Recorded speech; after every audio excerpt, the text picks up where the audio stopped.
The smell hit him before the silence did. It crawled into his lungs like a memory nobody wanted.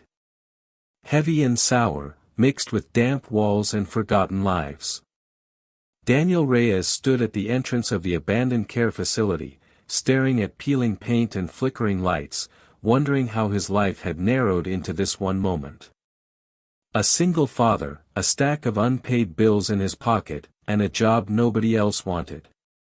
He had told himself it was temporary, just something to survive another month. But as he stepped forward, the echo of his footsteps sounded like a question he didn't yet know how to answer. What if this place changed him more than he changed it? Before we begin, if you believe in kindness, second chances, and stories that remind us of the quiet strength inside ordinary people, take a moment to like, comment, share, and subscribe to Kind Soul Stories. Kindness speaks.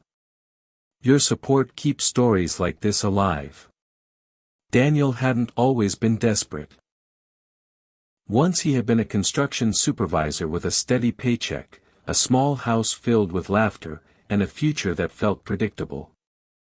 But life had cracked open slowly and then all at once. His wife's illness had drained their savings, and her absence afterward left a silence that felt heavier than grief itself. Raising his 6-year-old daughter Sophia alone had taught him endurance. But it had also exposed his fears. The fear of failing her, of not being enough, of watching her grow up, surrounded by uncertainty instead of security. When the layoffs came, they arrived without warning. One week he was planning renovations, the next he was standing in a line with strangers clutching unemployment forms. Months passed with rejection emails piling up like snow. Employers wanted younger candidates, cheaper labor, or experience he didn't have. Eventually, desperation lowered his standards until he found himself applying for a night caretaker position at a remote senior facility that had gained a reputation for being cursed, not by superstition, but by neglect. The building sat on the edge of town, surrounded by overgrown trees that swallowed sunlight. Previous workers had quit within days, some claiming emotional exhaustion, others citing unexplained disturbances. The pay was barely enough to cover rent, but it included free meals and flexible hours, allowing him to be home with Sophia during the day. That alone made the decision feel unavoidable. On his first night, Daniel noticed how quiet loneliness could sound. The residents shuffled slowly through hallways lined with faded photographs. Some stared into space, others watched him as if trying to decide whether he mattered. There was Mrs. Alvarez, who hummed old songs, but forgot the lyrics halfway through. Mr. Peterson, who insisted he had been a pilot, even though no records confirmed it, and Eleanor, whose eyes carried a sadness so deep it felt like a story waiting to be told. Daniel wasn't trained for emotional caregiving. He knew how to fix broken pipes, not broken hearts. But necessity forced him to learn quickly. He helped with meals, listened to repetitive stories, and sat beside residents during sleepless nights when memories resurfaced like waves. At first, he felt like an outsider observing someone else's world. Slowly, though, something shifted. He began to see reflections of himself in the people around him. Loss, regret, missed opportunities. They lived quietly in every corner of the building. The job nobody wanted demanded patience more than skill. Some nights he walked the corridors wondering if he was failing again, unsure whether he was helping or merely surviving. At home, Sophia noticed the change before he did. She watched him come home tired but strangely calmer. Instead of collapsing into silence, he started telling stories about the residents, describing their quirks and kindness. For the first time in months, laughter returned to their small apartment. It felt fragile but real. One evening, a storm knocked out power across the facility. Emergency lights flickered, casting long shadows that turned the halls into something almost haunting. Panic spread among the residents, some reliving memories of wartime blackouts or past traumas. Daniel moved from room to room, offering reassurance, even though he felt terrified himself. He held trembling hands and spoke softly, realizing that presence alone could be powerful. In that darkness, something awakened inside him, a sense of purpose he hadn't felt since before tragedy reshaped his life. He understood then that this job wasn't just about survival. It was about connection. Weeks turned into months. Daniel started bringing small improvements to the facility.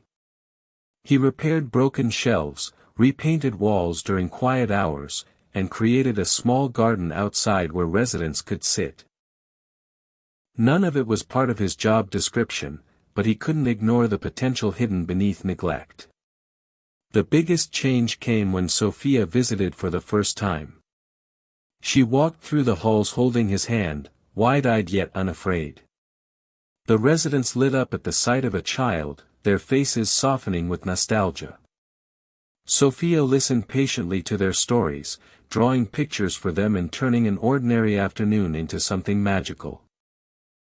Daniel saw how her presence revived joy that had long disappeared, and he realized that kindness multiplied when shared. But transformation rarely comes without resistance. The facility's management cared more about cutting costs than improving lives. When Daniel proposed changes, better activities, repairs, emotional support programs, they dismissed him. He felt frustration rising again, the familiar fear of being powerless. Yet, the residents believed in him. Eleanor, who had barely spoken for weeks, began opening up during their late-night conversations. She told him about losing her family, about feeling invisible as she aged, about how society often forgot those who no longer contributed economically. Her words struck Daniel deeply, reminding him of how he too had felt discarded after losing his job. He started documenting everything, the broken equipment, the emotional needs, the small victories. He reached out to local volunteers and charities, organizing visits and community events without waiting for permission. Slowly, the atmosphere changed. Music filled the halls. Laughter replaced silence. The place once considered cursed began to feel alive. One night, a medical emergency tested him beyond anything he had experienced. A resident collapsed and Daniel had to act quickly while waiting for paramedics. His hands shook, but he remembered every instruction he had learned, every moment of practice. When the ambulance finally arrived, exhaustion hit him like a wave, but so did pride. For the first time in years, he felt capable. News of the transformation spread quietly through the town. Families who had avoided visiting began returning surprised by the warmth they found. Volunteers joined bringing fresh energy. Even management started to notice the improvement in reviews and reputation. But the biggest transformation was internal. Daniel realized that he was no longer just surviving. He was building something meaningful. The job nobody wanted had become a place where he rediscovered himself. Months later, an opportunity arrived unexpectedly. A non-profit organization visited the facility. Impressed by the changes, they offered Daniel a leadership role to expand similar programs across other neglected centers. The offer felt surreal. He thought about the man who had walked into the building months earlier, broken and uncertain, and compared him to who he had become.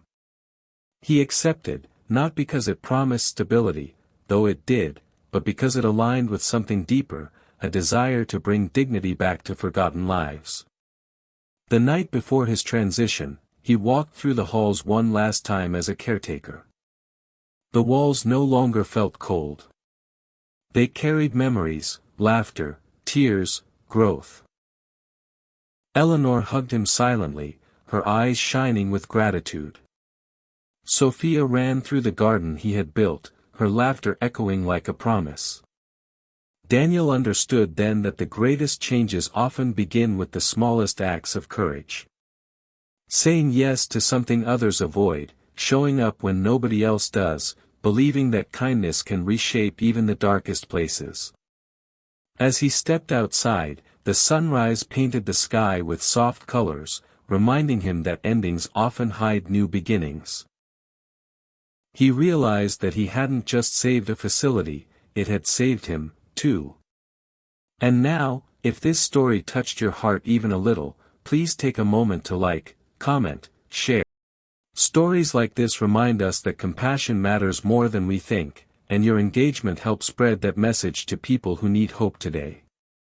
Life didn't suddenly become perfect. There were still challenges, sleepless nights, and moments of doubt.